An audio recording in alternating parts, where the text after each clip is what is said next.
Welcome to the first Parent Speaker Series presentation in conjunction with Communities That Care of Greater Downingtown and the School District of Downingtown. We are here to talk with Selena from Caron about vaping. I am Carmen Glenn. I'm the Executive Director of Communities That Care of Greater Downingtown, and we are going to have several of these presentations over the course of the year of the 25-26 school year. And this is the first one on vaping. We'll have many different topics where you can reach these after the recording is over to listen to it is on our website as well as the district website under parent resources. I'm going to pass the presentation to Beth Ann. Hey, thanks, Carmen. Hi, I'm Beth Ann Sinelli, and I work with Sarah Brooks, who was unable to join us for the recording of this session. But Sarah and I facilitate the wellness initiatives for the Downingtown Area School District. And of course, we partner with Communities That Care of Greater Downingtown to provide resources and programs for parents, families, and students. And so we're really excited. Selena is a returning guest, has been part of podcasts and previous parent speaker programs. And Selena is joining us from the Caron Treatment Centers. And as Carmen mentioned, this is our first parent program for this school year. And we're going to be continuing some of our chats that we started last year around vaping, substances, and vaping prevention. And today's program is prevention resources and education for parents. And again, with a focus on vaping and everything that you want to know about vaping, and including, as Carmen mentioned, resources to help parents sort of navigate what has become a concern in our student population and actually across the country for youth. So Selena, I know you're going to do a short little intro. We welcome you back, and we're really excited to have you here with us today on this program. Thank you so much. Thanks. I'm excited to be here. I'm going to share my screen, so I have a PowerPoint to share. I think I actually need a quick, there you go. Thank you so much. Okay, here we go. Sorry, there we go. So again, my name is Selena Morresi, and so I work with Caron Treatment Centers. And Caron Treatment Centers, if you don't know, I'll briefly tell you about us. We're actually one of the oldest treatment facilities in the country, been around for almost 70 years. It's an inpatient treatment facility where we work with individuals who are struggling with substance use disorder as well as their families. I get to work in their Education Alliance department, which is actually the largest department at Caron. And just sharing a little bit of why that's interesting, we focus on prevention entirely with young people. We work with parents and professionals. And I just think that's notable for a substance use treatment, inpatient substance use treatment facility, to have such a large focus on prevention, to essentially try to put itself out of business ultimately. And that's our goal. So just a little bit about Caron. Again, my name is Selena Morresi. I've been working there for 11 years. I work with students all across the Philadelphia region. I run nicotine cessation groups, cannabis reduction groups, presentations, prevention presentations. I also work with parents to help empower parents to work to really kind of support their kids, understand what's going on, give you trend information and updates, as well as professionals. So this is just a little bit about me. I also teach at Westchester University as a side note in their public health department. I've been there for 12 years. And right now, a lot of the classes I teach are around mental health and death and dying. So let's get started. And really what I want to focus on today is really kind of getting updated trends. A lot of us hear about vaping all the time, but I think it's important to have a foundation of current trends because this does change. And it changes fairly quickly when it changes. So it's good to have the most up-to-date information around what's going on with vaping. I also want to put a little twist on what we normally talk about around vaping. And I want to focus on really from their own words, from young people's perspective, why are they vaping? What are some of the major reasons that they're pointing to still vaping or seeking out nicotine and cannabis? What's going on? And, ultimately, how can we support them?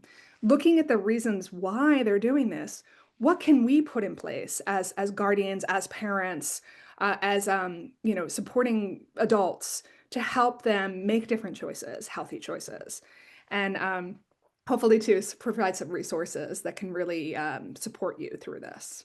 So that's a little bit about what I hope to do today. And really, let's start again with that foundation. Let's start with that trend, updated trend information. And before we even dive into that, one note that we always like to talk about, we inform parents and professionals and kids about their own brain development. What's going on and why is it so important to still have this be a topic that we talk about? And it's because young people's brains are still developing until they're 25, really. And their brains develop from back to front. And the part that's still really cooking is their frontal lobe, right? And this is the decision making. This is a really key component of our lives, and it helps us navigate everything. So this is still going. This is still developing, and teens are wired to learn new things. They're wired to be curious. They're wired to want to know what's going on.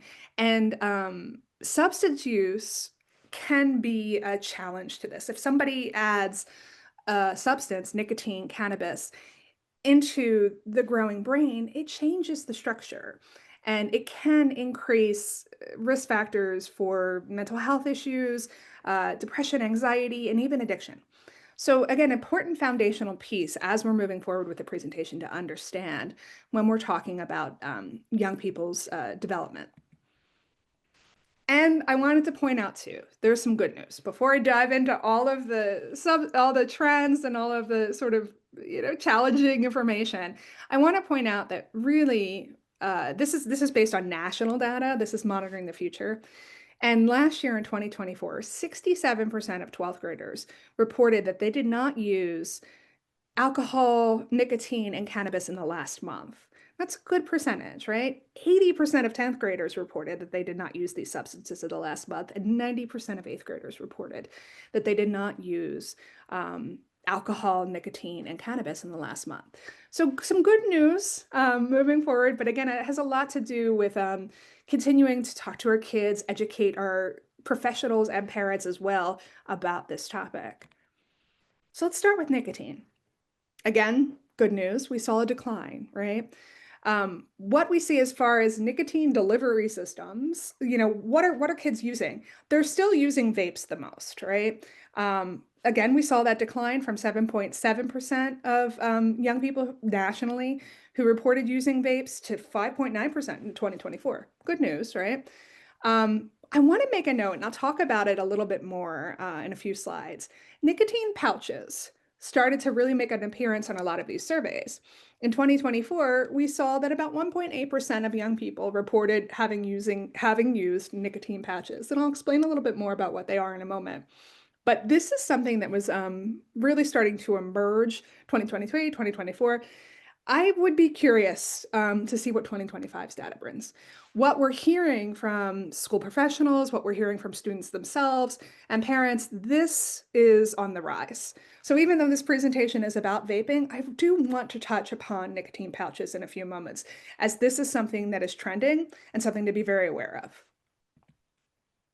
So brief history of vape products, just because it's interesting and it's helpful for us to understand.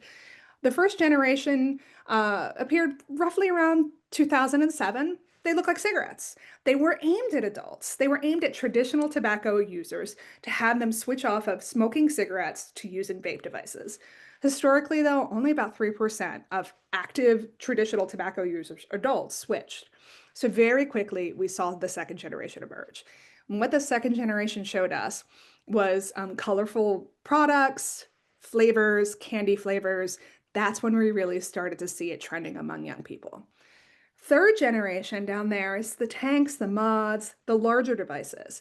These let people kind of let out lots of smoke, lots of vape smoke. These are still sometimes used with tricks, vape tricks. Google it if you don't know it. There's a whole culture around vape tricks. The tanks and the mods, you actually had to purchase your liquid separate. You could get flavors, you could get your own nicotine levels.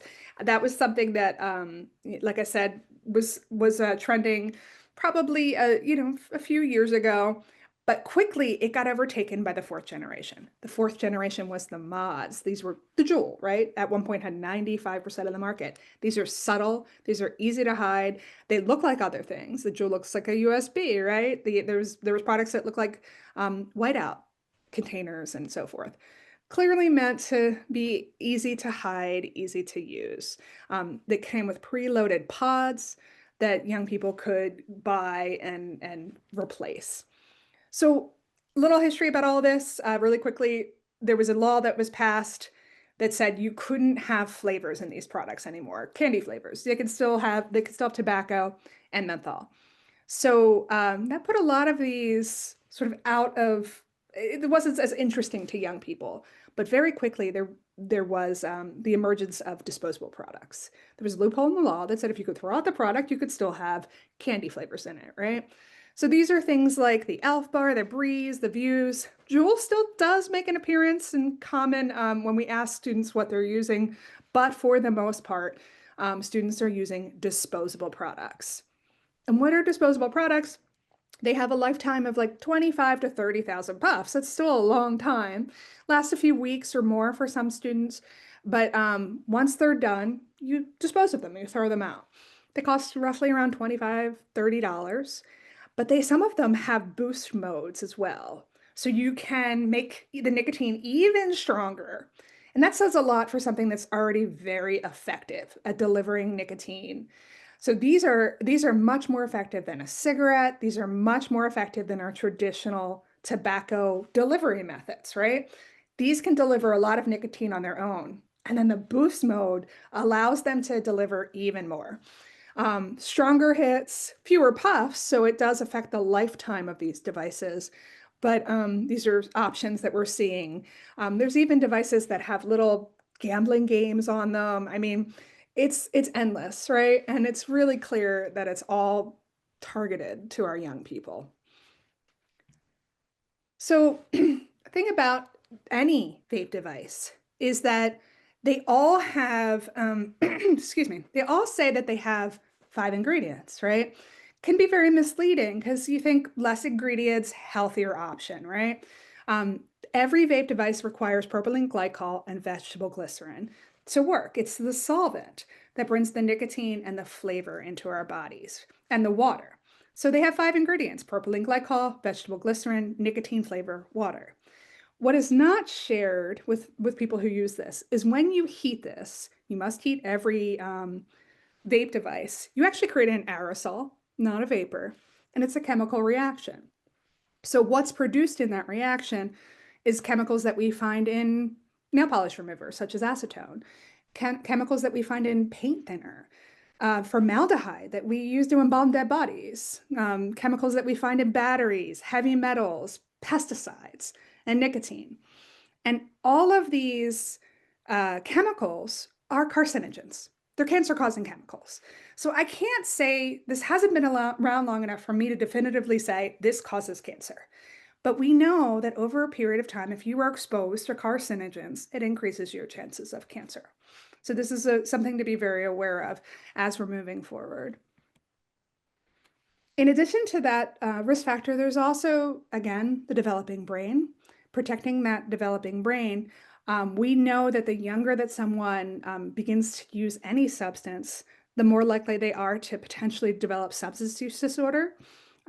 Also, because these are so effective at delivering nicotine, there's a chance of poisoning, nicotine poisoning, especially when we're talking about that boost mode, right?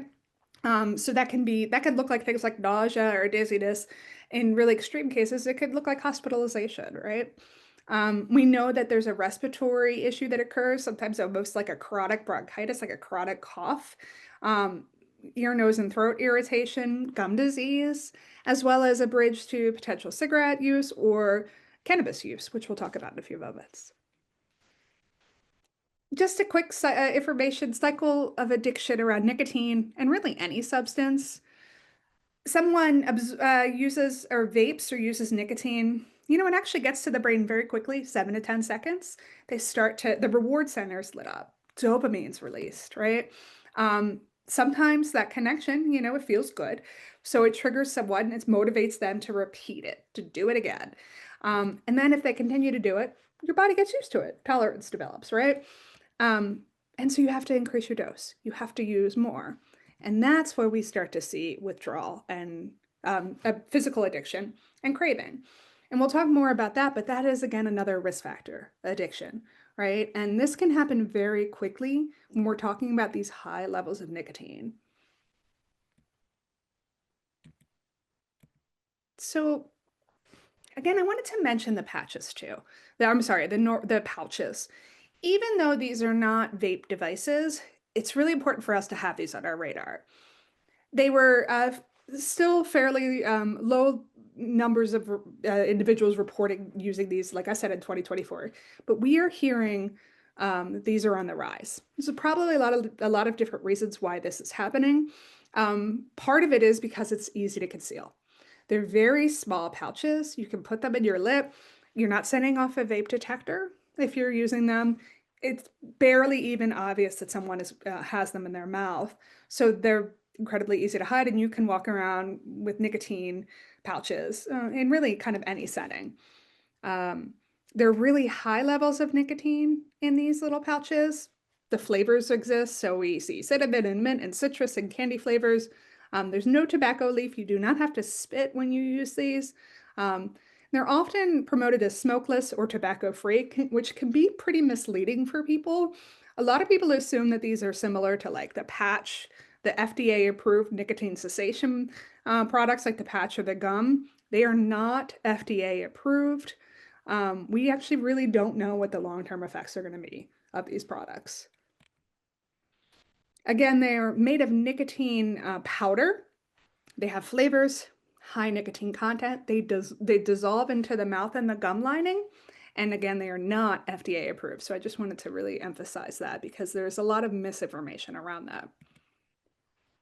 They come in a lot of different strengths, like the Zyn being one of the more popular products as far as nicotine pouches go. You can get a Zyn packs in 1.5 milligrams, 3 milligrams, 6 or 9 milligrams. The cigarette equivalent is on the other side. So about a half 1.5 milligrams is about a half a cigarette going all the way up to 9 milligrams, which is about 3 cigarettes. The other thing that's really important to note is that a lot of students will use more than one at a time. So they'll upper decker, they'll put it in their top lip, they'll put it in their bottom lip at the same time, sometimes multiple. So they're getting a lot of nicotine in one shot. These are fairly affordable, $4 per can, 5 for $18. So, and unfortunately, they're still accessible for a lot of our young people when they know where to buy them at particular stores. So they're getting, especially if they're using multiples, they're getting a lot of nicotine in one dose. So that's a lot about nicotine. I wanted to switch gears briefly and talk about cannabis and marijuana trends. Excuse me. And we still see people who are using the traditional cannabis, and we'll talk about that, as well as edibles. A lot of our students are vaping. If they are using cannabis, they're vaping that product. Just a few basics. Cannabis is the plant. THC is the active ingredient that gets individuals high. We hear so much about CBD and its potential medical benefits. Really, just important to note, again, we don't know long-term effects on the adolescent growing brain in regards to CBD, as well as the fact that it has been shown to interfere with certain prescription medications, such as antidepressants. So our message essentially is, especially for an adolescent brain, CBD it's not FDA approved. It's not something that we necessarily recommend for somebody who is adolescent. THC, again, is that psychoactive ingredient found in the plant that gets individuals high, right? Cannabis has been engineered to have more THC than ever. And a really interesting note is it lingers in the body and the brain. So if a young person were to vape THC on Sunday, it's still going to be in their brain on Monday and Tuesday and Wednesday. It's still going to affect learning. It's still going to affect memory. So even if they're not high, it still has lasting effects. It stays in our body. Another interesting thing is it's a mixed action drug. It's the only one of its kind. So it can be a stimulant like nicotine, it can be a depressant like alcohol, it can be a hallucinogen like acid. So it depends on the strain. And sometimes people don't know what they're getting, right? And again, there's lots of methods to consumption. The traditional leafy green flower, if you may. Sometimes it's smoked, sometimes it's put in a glass bowl, sometimes it's put in a blunt where they empty it out, put the leafy green in it, bowls and honey bears and edibles, right? So there's lots of different methods, but really what we see the most is vaping it. It's a concentrate that's being vaped. It can come in crumbles, it can come in like a waxy substance. Oils are some of the most common, and these are really concentrated THC products, 16 and 99%. To give you some perspective on what that percentage actually means. 1970s, the leafy green cannabis was 1 to 3% THC. Even in the 80s and 90s, we're talking like, 3% THC. Right now, even the leafy green cannabis, because it's been engineered to have more THC, has, really on average 23% THC, sometimes even more. Then we look at the concentrates. And the history of concentrates has been interesting. It really kind of emerged in 2017. At the time that it emerged, it was about 55% THC. These are the oils. This is what we vape, right? What somebody would vape.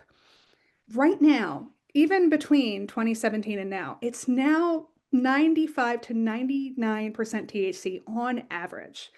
That's a different substance.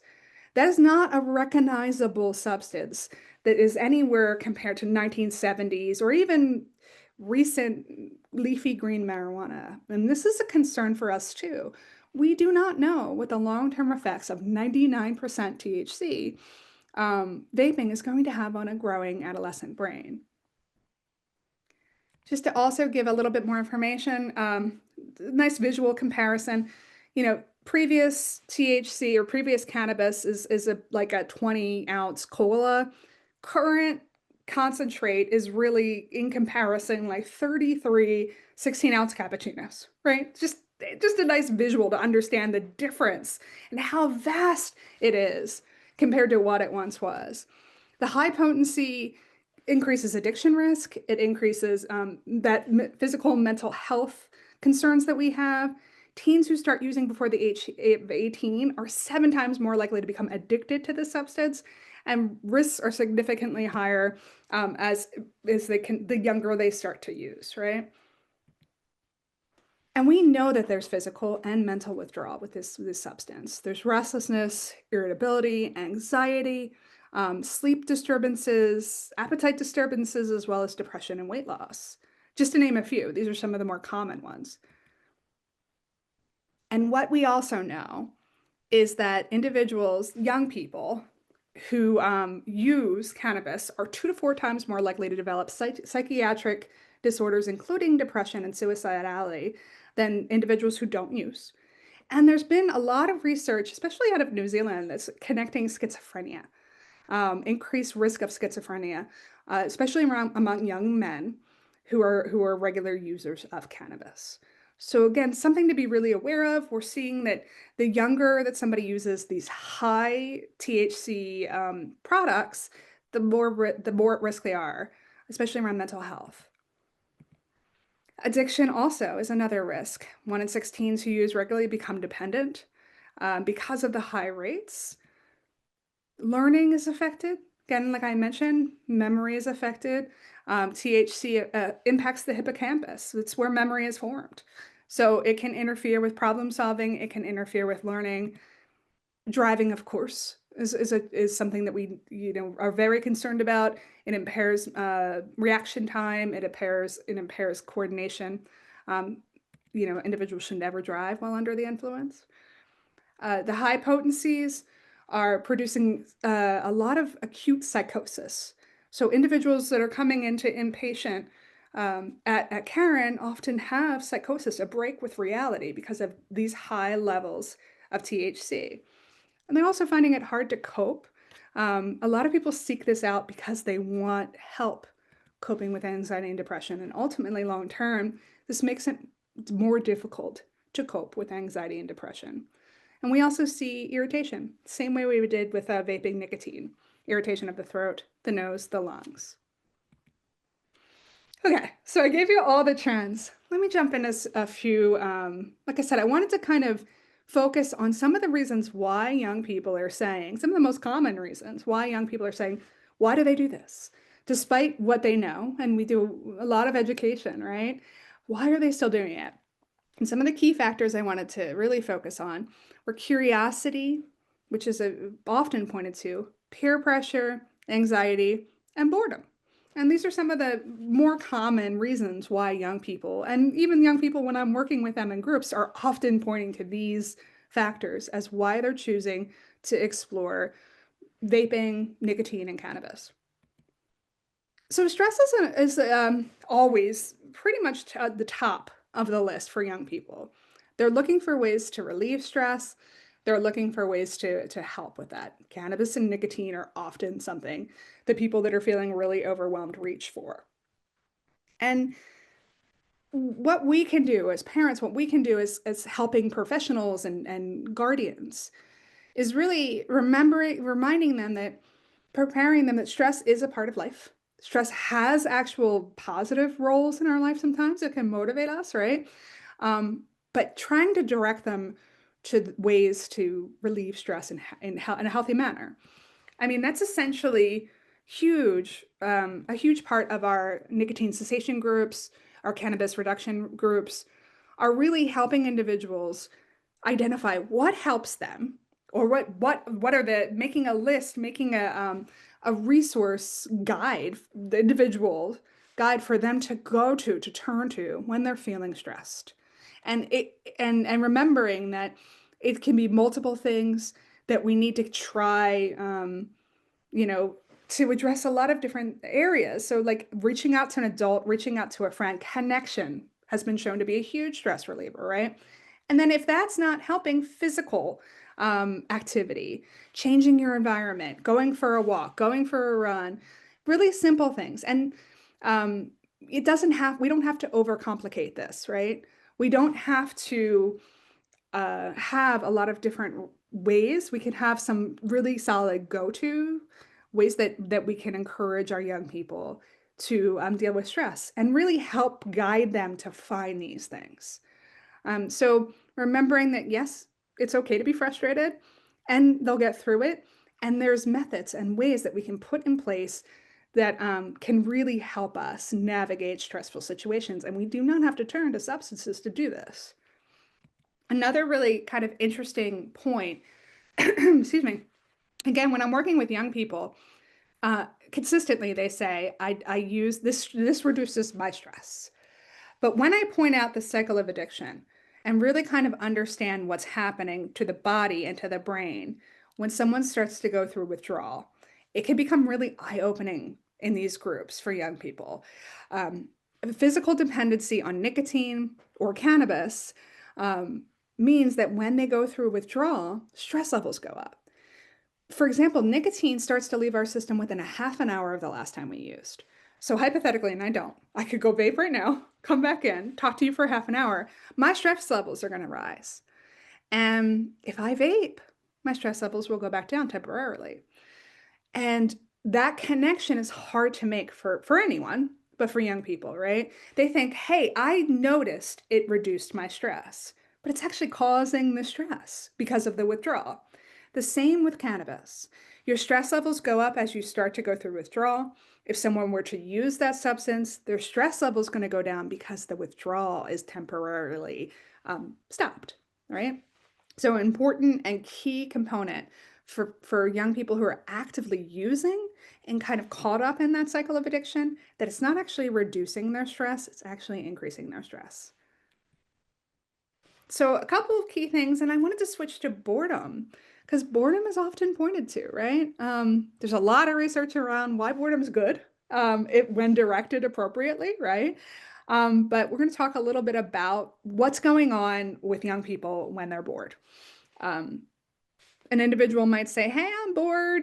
And if they happen to be in a situation where they get presented a substance, nicotine or cannabis, and use that, it is going to artificially flood their reward system to the extent that really, is overpowering, and it creates a lasting memory. And sometimes that's connected with feeling good. So it turns into a cycle of motivation to repeat that. It certainly relieves boredom, so it's something to be aware of because young people get bored fast. They have higher dopamine sensitivity than adults. They seek novelty, new and exciting things. They love challenges. They love risks. They love rewards. They're actually built to do all that. They're supposed to do that, right? Um, but they often kind of chase fast dopamine to relieve boredom. Junk food, gaming, social media, vaping, risky behaviors. It rewrites the brain for short-term rewards. And what we want to do as guardians and parents and caregivers is redirect them to healthy dopamine. Curiosity, creativity, skill building, physical activity, help them understand and relieve boredom in a healthy way. Encourage taking risks, right? Risks are good. That's how they learn. They're supposed to take risks. Um, Trying out for a soccer team, doing something that's out of their comfort zone, but healthy, is going to create an opportunity for dopamine and serotonin release. It's going to create an opportunity for them to engage in something that is also going to create a lasting memory, but it's going to be a lasting memory of something healthy. So that's a very interesting way to kind of redirect. We know boredom exists. We know they have more sensitive dopamine receptors. So let's challenge our kids as we do to really kind of engage in risky behavior that's healthy to help relieve some of that boredom. Curiosity and misinformation kind of go. I wanted to kind of do both in the same area because this is again something else. When discussing with kids why, curiosity is always a big one. I'm curious about the way it makes me feel. I'm curious about why other people are using it. And then there's a lot of misinformation that kind of fuels that curiosity. Um, Adolescence is a period, again, intense brain development. They're supposed to be risky. They're supposed tying it into boredom, tying it all to the other things. They're supposed to want to learn these things, new experiences. And it's really a stage marked with heightened curiosity, the drive to explore and experiment. And that's great. We need to foster that, right? I just wanted to share this slide because I think this is probably, of all the 11 years I've been at Caron, this is some of the most interesting interactions I have with kids. It's a simple question. I use this in most of my presentations when I'm working with high school, middle school students, and I ask them, what percentage of eighth graders do you think vaped in the last month? And they'll say 25 to 40 to 50%, right? And I'll say, what percentage of 10th graders? And on average, they're like, oh, 50, 60%. And I'll say, what percentage of 12th graders? They'll say, everybody. Everybody vapes, right? And this is consistently, in the 11 years I've been doing this is essentially the pattern I get, right? And then I say, okay, well, let's look at the data. Let's look at the national data. And this is the national data. In the last month, probably about 7% of eighth graders, 14% of 10th graders, 20% of 12th graders. And they tell me I'm lying. and then I have to kind of dive into why is this so different? Why is what they think so different from I have to convince them that it's not fake data. Like, there's a whole process to this. And then I introduce them to something called social norms theory. And it's really fascinating, right? Because social norms theory is the idea that teens, especially, tend to overestimate the unhealthy behavior of their peers, and they vastly underestimate how many of their peers are engaging in healthy behavior, right? So that's why they think 100% of 12th graders are vaping, even though I asked them and I sit them down, I'm like, are you vaping? And they're like, no. I'm like, are all your friends vaping? And they're like, no. I'm like, well, it can't possibly be 100% right there, right? So it's a lot of it is about kind of addressing misinformation, but also understanding that this tendency exists. And, and also it's based on rumor and curiosity. And You know, if there's a party on Friday night and 30 people are there and three of them are vaping, by Monday morning, everyone at the party was vaping by, the rumors spread, right? And we're not sitting there bragging about the fact that we came home, did our homework, had dinner with our family, and went to bed at a reasonable hour. That's not what's going on, right? And so it's important to really address this myth head on, to encourage curiosity because this is what they need. They need to grow, they need to take risks, they need to learn. That is part of their makeup, right? But in that curiosity, making sure that they have the right information, making sure that they have the correct understanding of what behavior is actually going on. And when they're engaging in healthy behavior, you know what? So is a vast majority of their peers, right? So that really ties in nicely to pressure. And peer pressure is, again, probably the one of the leading reasons why young people say they vape. And it's interesting because when we think about peer pressure, we think of external pressure. We think of other people offering us a substance, right? And that very much happens, and that's very true. And we'll talk about that in a moment. But what I really wanted to focus on is that internal component, tying back to social norms theory. That's a big reason why kids do end up using, is that internal pressure that they put on themselves, thinking, everyone in this room's vaping, I'm the only one that's not. And so they start to be more susceptible to actually using it because they're putting pressure on themselves based on information that might not even be true. Um, and they are more likely to use. So again, important to communicate what's actually going on. The external pressure is very real as well. So that's where making sure they're confident in refusal skills, right? Practicing with them. I have two 24-year-olds and they rolled their eyes every single time I made them practice. But the reason I made them practice saying no is so that they were confident in being able to do it. And also reminding them that they don't have to be in that situation at all, empowering them to be their own advocates, to take back, to feel confident and saying, this is not for me, no thanks, not putting that internal pressure on themselves. Making sure that they chose friends that respected their boundaries, teaching them it's okay to say no without losing friends, and really even talking about social media influences, things they're seeing on TikTok. How is that affecting them? How is that affecting their decision making? And really reinforcing, again, real friends aren't going to pressure you. They're not going to, they're going to support your goals and what you want. And even something as simple as having a code word with your kids, right? Something kind of quirky, but something that you'll remember. And you say, hey, if you text me the code word, I will make an excuse to come get you out of the situation you're in. Really empowering them, letting them be their own advocate and feeling comfortable doing so, right? And also, when we think about influence, I do want to remind you that you are still the number one influence in your child's life, for sure. Working with kids for even 11 years, one of the first things they say when they get caught is, my parents are going to kill me.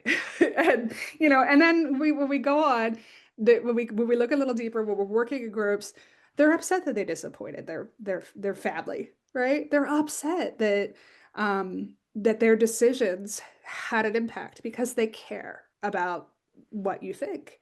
You're the number one influence. And it's also, this is key. This is key to every, as we move away from the reasons, I just wanted to remind you that, what we look at, like how to create a resilient kid who's their own advocate, really that foundation is in relationships. That foundation is a supportive parent or caregiver, an adult, someone in their life that empowers them to speak up, to advocate for themselves and be confident. So a couple quick ways to remember, how do we support our kids? What are they facing?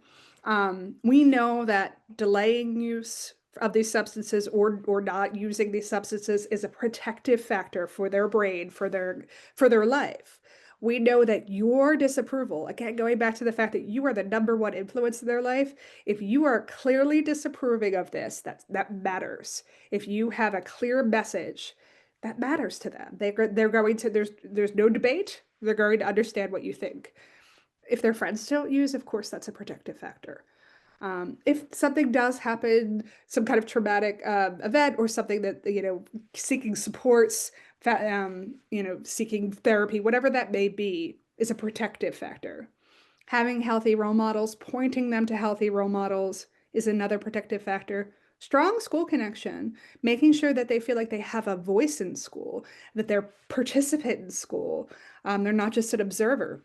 That's a great protective factor. If they understand the harm, so we do tons and tons of education about how these substances are actually harming their brain, their body, and so forth, and little to no access if we can control that. Obviously, the opposite are all the risk factors that would be in place. So how can I build resiliency? How can I, help my kid be their own advocate? How can I, compete with boredom and pressure and all these other things? Yeah, it's kind of, there's some simple aspects. They're things that we do anyway, right? Encouraging them to build relationships, strengthening and continuing our bond with them, making sure that, if they want to be part of something, give service to others, again, be part of the school connection, feeling connected to a community is really important.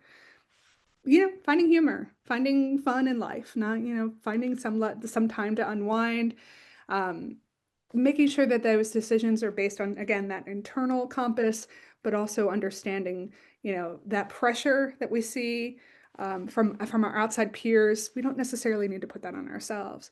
Independence, flexibility, self-motivation, creativity, all of the things that really kind of can help counter some of these other things like boredom. Um, Positive views about their future.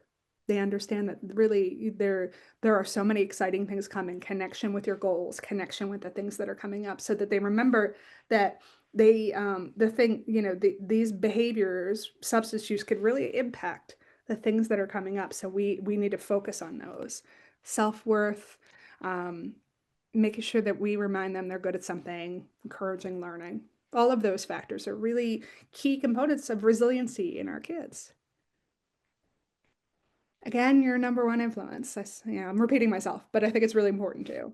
And making sure that they understand that preventing addiction is really about delaying, making sure we understand too, that delaying or potentially no use is one of the biggest key factors to preventing substance use disorder.